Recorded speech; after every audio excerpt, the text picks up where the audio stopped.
and gentlemen, welcome back to another very special, as always, episode of the Hyper Conscious Podcast. We hope you enjoyed our latest episode where we talked about proactive versus reactive gratitude. Today, for episode number 329, we are going to do a scratching the surface episode on goal setting and why it is so important to you.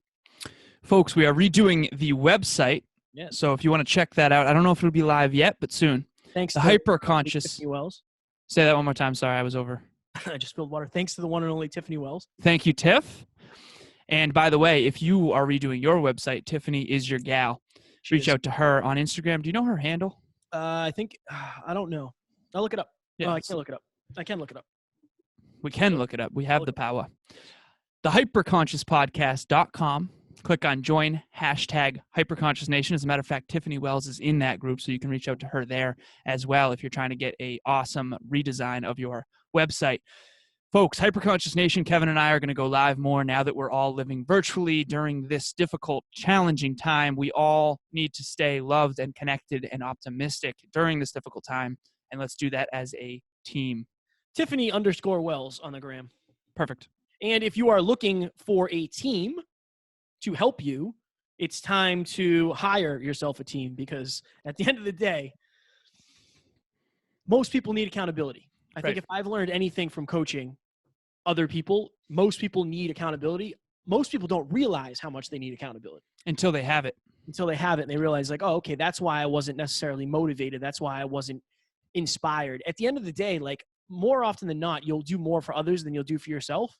So if you have somebody that is coaching you, that is keeping you accountable, what you're going to do for them is actually going to help you way more than it would if you didn't have them in your life. Jarek talked about that at the end of the episode. Like when you pay somebody to do something, you're far more likely to take action on it. 100%. Everybody, that's the way humans are wired. So Alan and I would love to be those people. Strong work, Kev. Not bad. I have a client who is a business owner. She runs a very successful physical therapy clinic, and obviously the clinic is shut down right now. And she's actually been booking more time with me because we're dialing in how to bring her business virtual. But also she's realizing like she used to do 8 or 9 hours a day of in-person physical therapy. And now that she's home, she's having trouble staying accountable to doing the small things that do make a big difference. And she's finding herself less disciplined than she would have liked to admit. And that's all of us right now. You know, we need accountability now more than ever because we're all at home trying to figure out how to stay in the right direction. So if you're having trouble, reach out to Kevin or myself. We want to help you. We are absolutely obsessed with coaching, and we want to get better at this craft as well and help you do the same in terms of your own life. And I always think of it this way, like everybody we know has a coach. Oh yeah. You know, we have coaches. Right. We have coaches. When we were with Evan, he was telling us like who he helps, like the top of the industry. I won't say any names, but a lot of really, really successful people. And I just think that I never realized that most people have coaches. I never knew that a couple of years ago. If I did, I probably would have gone about things differently. I wish I could have. But again, we try to share the mistakes that we've made so you don't make them. All right. Most successful people have coaches. 329, goal setting. Goal setting. Why are we doing it? So Kevin and I did an episode on goal setting a while back, and it's one of my favorite episodes. I've actually sent it to a lot of different people because this has always been a huge passion of mine. I remember back during my early speeches at WPI when I first sort of started becoming a speaker, I would talk about it's not about the goal. It's about what the goal will make of you to achieve it. If you don't have goals, you probably don't have direction. And during this difficult time, this tough storm, you probably feel like you're just drifting around with the tide, with the storm, instead of having real direction and discipline. So we wanted to reestablish the importance of goal setting and having goals during this difficult time, because right in the preamble, you and I were talking about how like right now you got to focus on the macro to get through this tough storm. Like imagine a sailboat in a storm. If you don't know where you're headed, how do you know how to set your sail? How do you know which direction to go? Yeah. And I think I was thinking about this the other day. I think it was yesterday. I was thinking about decision making and the level and clarity of your goals really has a giant impact on the decisions you make. Like you don't get to do certain things. You have to do certain, I don't want to say have to, but like, you know, it would benefit you highly to do these things. And I think that a lot of people who are just kind of like doing whatever feels good, it's probably because their goal is to feel good, right? Like, Right. and it's easy to accomplish that goal by sitting at Netflix. If you've had a hard day at work, your goal is to feel good, probably. Right. And how are you going to accomplish that? Maybe it's smoke weed, maybe it's have a drink, maybe it's watch Netflix, maybe it's whatever it is for you. Food. Right. And again, that's not necessarily a bad thing. Maybe that should be your goal after a long day. Right. But the more I think about it, like everybody has a goal at every minute of every day. Always. Whether you know it or not, you are trying to accomplish a goal. Right. Whether you know it or not. And the clearer you get on the goals that you're setting, even on the day-to-day. Like today, when I was doing my journaling, I said, I'm going to be productive and I'm going to feel good about myself at the end of today because I haven't been feeling great because I haven't been super productive. Now my day is entirely different. It's entirely different because I set that goal. I set that intention and now I'm paying attention to it. And I think that, we always talk about long-term goals, but what about short-term day-to-day goals? Right. Right? Like what is my goal today? To be present, we always talk about intentions. That's what a goal is. Oh, the same thing. Right? So every time you step into a room, every time you get on the phone with somebody, every time you're in a conversation, set a goal. Maybe your goal is to make that person feel important. Maybe it's to make that person feel like they're heard. Maybe it's to practice more self-love. Maybe your goal today is to meditate for the first time. Every single day you have goals. What's your goal on this episode? My goal in this episode is to help people have a breakthrough. And that was a breakthrough for me. Like, okay, what have I been doing lately? I think my goal has been to unwind a little bit. So I have been doing things that help me unwind, right? Like playing more Call of Duty. I've been playing a lot more Call of Duty. Now, I think it served its place and it helped me unwind, but now I'm ready to get back after it. So now that my goal has changed, my actions have to change. Right. Right. And that's why I set the goal to be productive today. And I went back to my normal schedule. And I just think that our goals run our lives. They do. But make sure you're setting positive ones. That's like my biggest takeaway for this episode. And it's cool because think about like a hunter that knows it wants to hunt a deer for food to feed its family. Like if you don't know what you're hunting for, like, I don't know if you've ever been deer hunting, but No. If you're hunting for a deer, you're going to have to do completely different things than if you're fishing for a fish. Fishing for a fish. Like what is the goal is to feed your family. If that's your goal, now you can do deer or fish. If your goal is to just hunt a deer, then you're going to ignore the fish altogether. So we are goal-seeking creatures, period. From an evolutionary standpoint, that's how we've survived for so long. And I think that during challenging times, it's really important to get clear on why you're doing what you're doing. Well, because sometimes one goal will break down many others. So the reason I was thinking of it is because you'll have, fishing a fish. Fishing a fish. If you're trying to save money, your goal is to save money. That immediately takes ordering out constantly, right? Stopping at Dunkin' Donuts, whatever it may be. Right. If you're seeking comfort, then it's the opposite. Yeah, then your saving money and seeking comfort as a goal are going to come in resistance with one another. Right. So you have to understand, like, what am I seeking right now? This is kind of different than goal setting, but it kind of isn't. No, it's very similar. You're talking about micro goals. Yeah, but right. I think it's the micro goals that run our day-to-day. It really is. Like, you might want to watch House.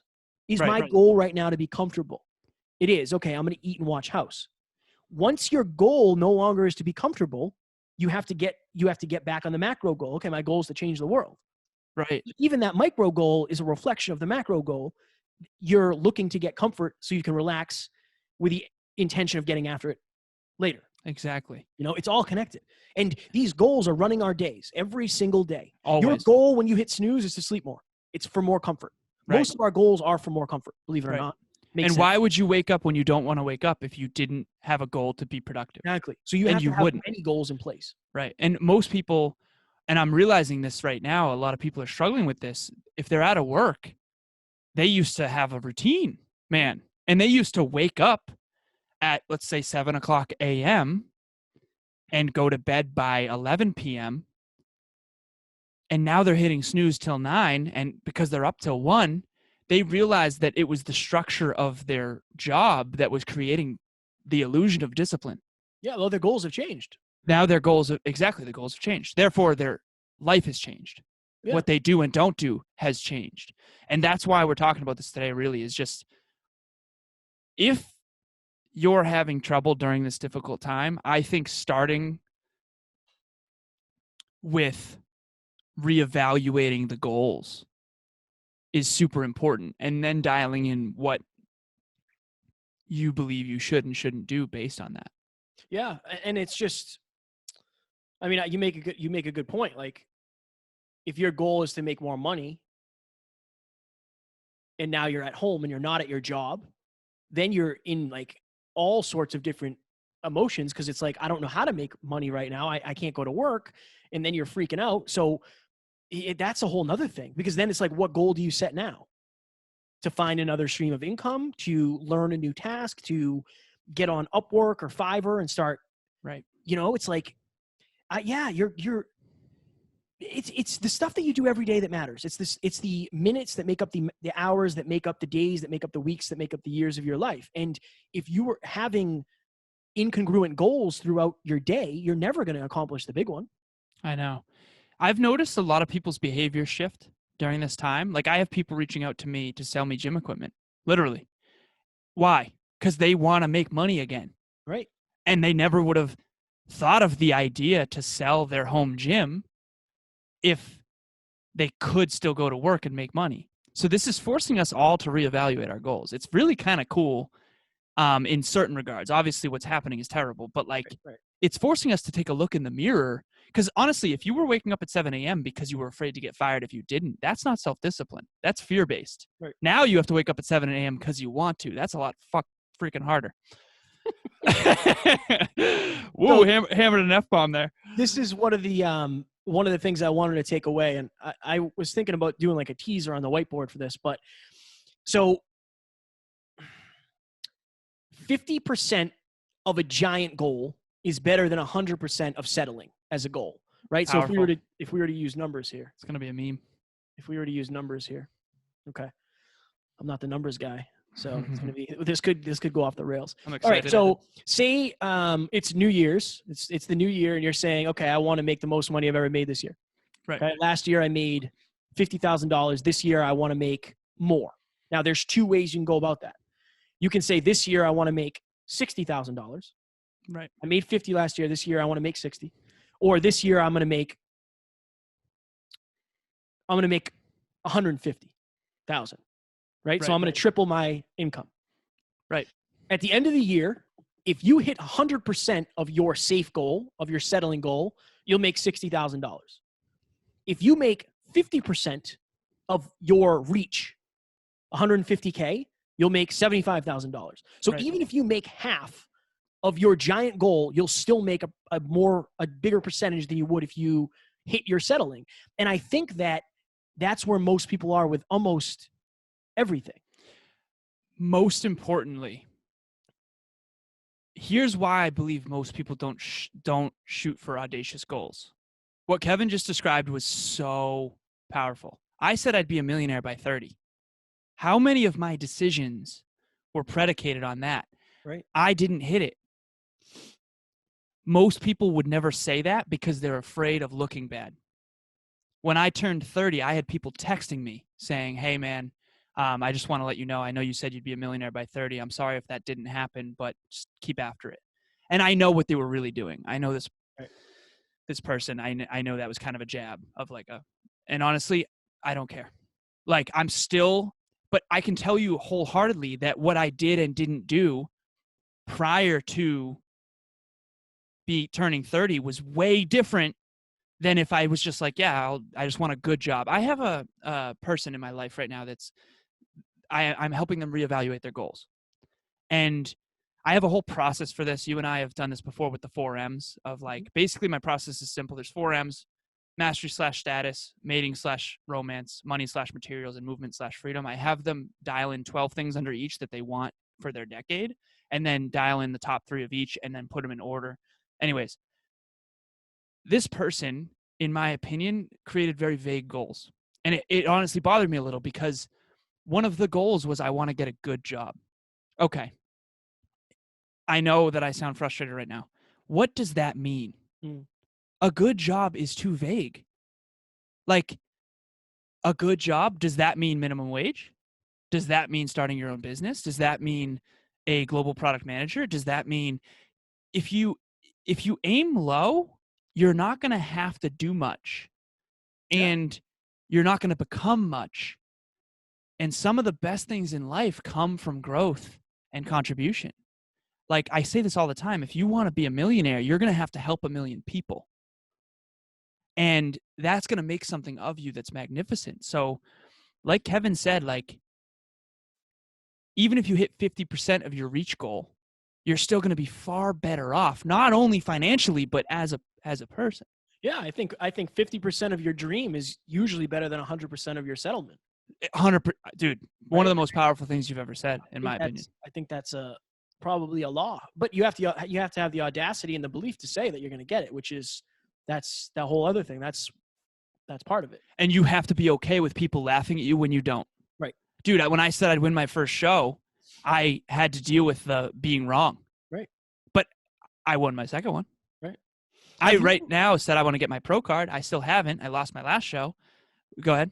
I was going to say, have you taken, so we'll take you behind the scenes. Like, our calls with David Meltzer have been getting like quite intense, and we've been learning a lot. But one of the things he says is don't create any resistance or interference between you and your goal by setting a time. Yeah. So I used to, during my journaling, I would say this year, next year. I stopped. I do now, and then I do future. Yeah. I don't know. I mean, I would suggest that for the listeners too. Like, having a 5-year and a 10-year plan is good, but maybe reframe that. Instead of 5-year, it's, midterm. Maybe your 10-year, your 20-year is long-term. Right. Like, and again, at first when Dave was saying this stuff, I was like, man, none of this matters. But, the more we've been coached, like, he is the wisest wizard. He knows things that I never knew were things, and he's teaching us a ton. So I would say when it comes to goal setting, get crystal clear on what you want, but don't necessarily attach a timeline on it, because will it create more necessity? Maybe. But if Dave knows anything, which I truly believe he does, I think he knows a lot of things, it might also create resistance to that too.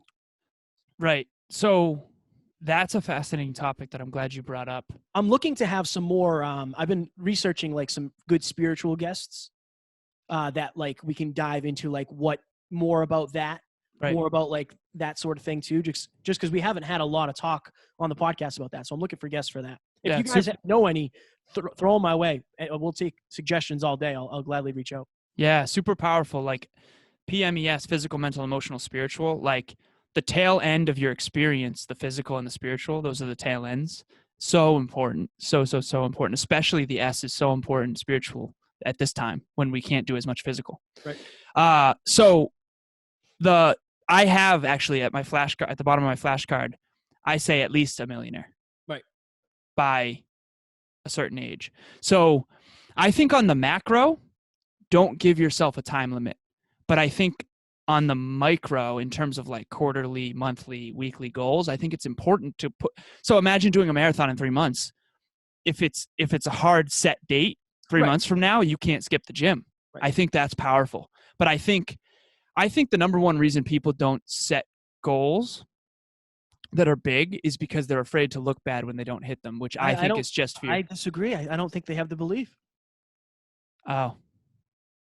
I think they don't believe it's possible. Yeah, it's like you're not going to set a giant goal. I never would have set. I just started redoing my vision board because you said you were redoing yours, and it made me think like, okay, it's time to up my game. Hell yeah. I wrote a large number for my net worth. Like that's what I'm shooting for. 3 years ago, I never would have wrote that because I didn't believe it was possible. Interesting. Yeah. Can you share that? Yeah. 150 mil. Nice. Right. Hell yeah. And you believe that's possible?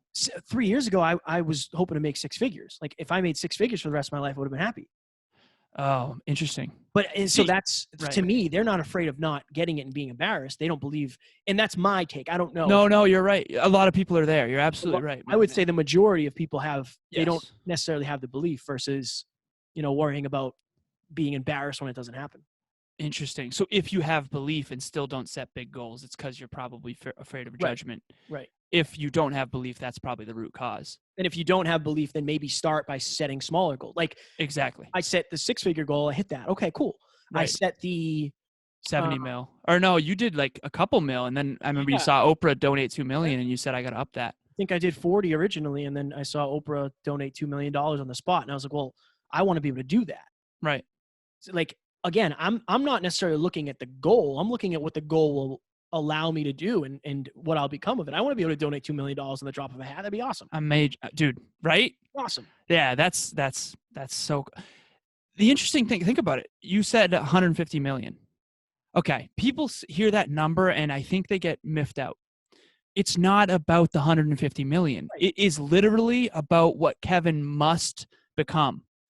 Like, think about the impact he has to have. Like, this is one of the things I'm most passionate about. People don't give away money for no reason.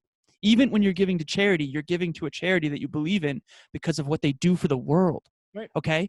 So business is an altruistic money machine if it's a business that's good for other people. Okay? So I'm not talking about tobacco companies. I'm not talking about, companies that are, in my opinion, detrimental. I'm talking about companies that really do want to help others. Money is just the measurement. So imagine I want to help people change their lives for the positive, like in fitness, in their business, and help them in their intimate relationship. Okay. So like our coaching. Okay. Imagine Kevin and I want to be amazing coaches to help people. Why do we want to be great coaches? Because we want to help people. That's at the root of it. Now, we make money coaching people and helping them with their life. People don't give us money for no reason. So if Kevin wants to be a net worth of $150 million, that is going to require him to face fears, to overcome insecurities, to be a better husband, to be a better father, to learn business, now, there are some people who have financial goals that don't also aspire to be the best husband, don't also aspire to be the best father, things like that. But I guess what I'm trying to say is, like, if you're setting really low goals, you're not required to become all that much. And that's a story that I wanted to go into soon. But remember, if you're out there right now, and this is not me trying to be mean, but like if you're saying, I really want a good job one day, well, then the byproduct of that is a good life. Whereas if you say, I want a magnificent career, a byproduct of that is probably a magnificent character, a magnificent life, a magnificent family. And so if you shoot low, you're losing in a lot of ways, in my opinion. I want you to tell the story you're going to tell. I was just going to add this quickly. I did a post or a meme about this the other day. The results you get from coaching are going to be in direct response to how clear you are on your goals. If you come to me and say, like, I have no idea what I want, now I can help you figure out what you want to a degree. Right. But if every week we're just putting out fires of like, well, I didn't feel good this week, I didn't feel motivated this week. Okay, that happens. That happens to everybody. But if you don't know what your goal is, I can't help you reverse engineer that. Right. Right. So like, that's another thing too. You can go to a coach to help you find your goal, but make sure that you're checking in with that goal constantly, because that's the best way a coach can help you reverse engineer the long game, and then share with you if you have a clear goal, it's in alignment with me. I can help you with YouTube. I can help you with podcasts. I can help you with speaking. I can help you with coaching. I can help you with Adobe Premiere, Audacity, 1,000 different things. Right. Everything you do and don't teach will be predicated on what they want. Exactly. All right, tell your story. Running out of time here. We are? Oh, wow. We're running right on out of time. This flew by. This flew by. I love this topic. Okay. So I'm on the deck. It is a summer night in Rhode Island at one of my close friends' houses at the time. It's not his house, but he's renting there. It's a house. I remember asking him, because he and I had, I wouldn't say grown apart, but we're very different now. But we did grow up together, so we still have a lot of common denominators. But a lot of them we don't anymore. Okay. I remember asking him, because I want to reconnect with him. I want him to open up. Like, what are your dreams? I remember asking, like, what are your dreams? And he looked at me kind of like, well, what do you mean? As if no one ever asks that question, because almost no one does, right? And I'm like, what are your dreams? Like, what do you want out of life? You know, he's like, well, he thought about it for a while, and I just held space. And he said, well, I really want to buy a house and start a family. You know that. And I remember saying to him, that's awesome. Hell yeah, man. Like, good for you. And then we went about our night and we went our separate ways. And I remember thinking on the ride home, going, honestly, that is awesome, but it's also part of the problem, in my opinion. Now, what do I mean by that? This person I'm referring to is already on a trajectory that will most likely produce that. But since it's a fairly low goal, having a home and starting a family isn't necessarily a low goal. But for this particular person, he's got a pretty good career and he's got an income that could support a mortgage, and he's a really good looking guy. So most likely all of that stuff will happen on the same trajectory he's already on. Right. And then I remember thinking about it like, okay, that's fine. That's great. But like, he doesn't really have to change almost anything in order to achieve that. And in my mind, I went, okay, can you grow without changing? No. So that means he doesn't have to grow either. So just remember that. Like, if you're not shooting high, you don't have to grow that much.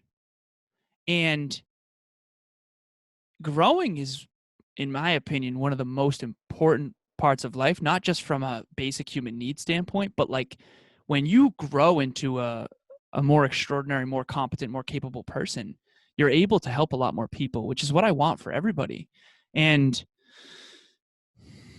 like Les Brown says, and that we'll end on this, or I'll end on this, people do not fail in life because they aim too high and miss.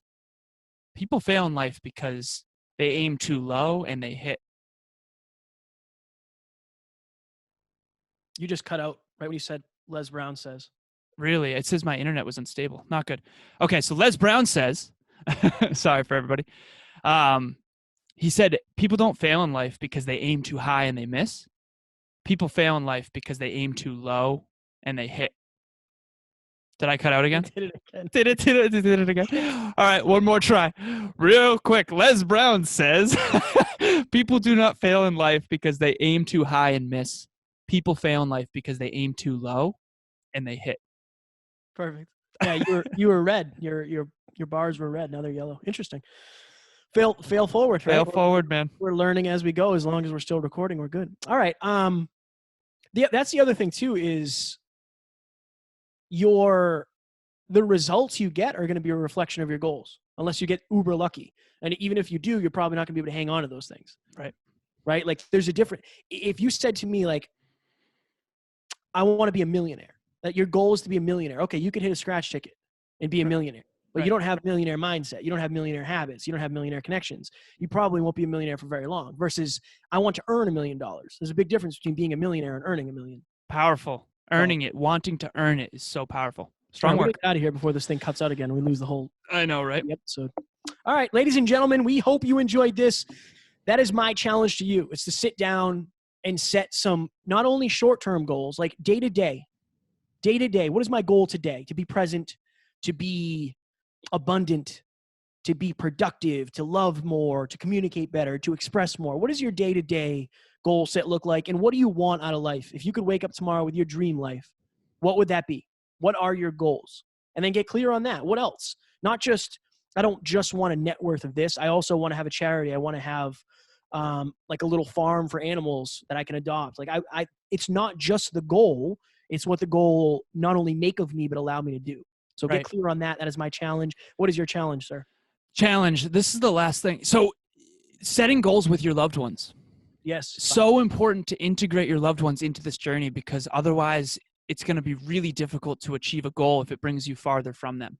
So Emilia and I are setting goals together. Kevin and I do this all the time. I'm sure you're doing that with Taryn as well. Absolutely. So you want to empower people in your life to work toward that brighter future with you. And that way there's less people that you're going to, have to disconnect with. Fire. Strong work. It's a good one. Let me look. What's on the calendar here? What's on the schedule? What's next? Who are we interviewing this week? We've got Nir Eyal. I think it's Eyal. He wrote Indistractable. We also have Sean Callaghy. We have Nir. We also have Dr. Kate Balistreri this week. She is a sex therapist and relationship therapist. So we'll go deep on intimacy, all that stuff. Sean Callaghy he's a blind speaker. He's all sorts of things. Let me look him up. I don't know who we're going to drop first. Probably Nir. You think Nir? I would like that. He wrote the book Indistractable. It's going to, that episode with Nir is going to be a lot about how to stay focused. He literally wrote the book on how to stay focused. Yes, he did. He wrote a book called Hooked, which helped Silicon Valley companies like Google, Facebook, Twitter, Instagram get us hooked on stuff. But then he also wrote a book on how to empower us to make sure that we're using those things as tools and not becoming the slave of them. It's going to be powerful. Yeah, we'll probably drop that one first, and then maybe we'll drop Dr. Kate, and then we'll go. So Sean Callaghy his brand is called Unblinded, and he's blind. But he's a speaker, he's a sales expert, he's an entrepreneur, he's a philanthropist. He also was one of the nation's top attorneys, all while being blind. So he is like prolific. If you have any reasons why you can't do what you want to do, I love when we bring people on the show who have overcome all of it. We got some really good guests in the works right now coming up, and we're focusing on, as always, delivering the best content we can, but we want to make sure this train keeps rolling, even though Alan and I aren't together, bringing on fire guests, and we're trying out this Zoom thing, and who knows, it might stick as something we do with guests for the future to bring up the YouTube experience. So we're trying everything new and failing forward along the way. Yes, we are. Yes, we are. I'm going to have to switch my internet connection over to the other router. Yes. Because I don't want that to happen again. Not ideal. Ladies and gentlemen, we hope you enjoyed, and we will talk to you on Sunday. Talk to you soon. Bye.